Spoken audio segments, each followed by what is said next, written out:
Hi, in this session we are going to understand what is marginal costing.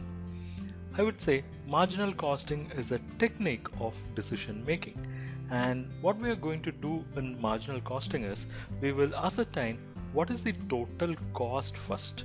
Let it be a product, let it be a service, we'll ascertain what is the total cost first. Then we will split the cost or we'll classify the cost into fixed cost and variable cost. So why we have to do this classification? It is basically to use that information for analysis and decision making purposes. So marginal costing is very simple. It is a technique of decision making wherein you will ascertain the total cost first, then you will classify the cost into fixed and variable so that you will use the information for analysis and decision making purposes.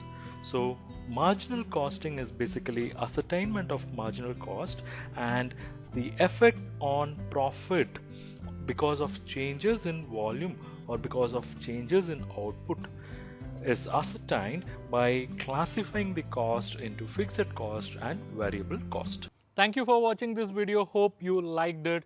If you wish to learn more on this topic, do check our comprehensive online course.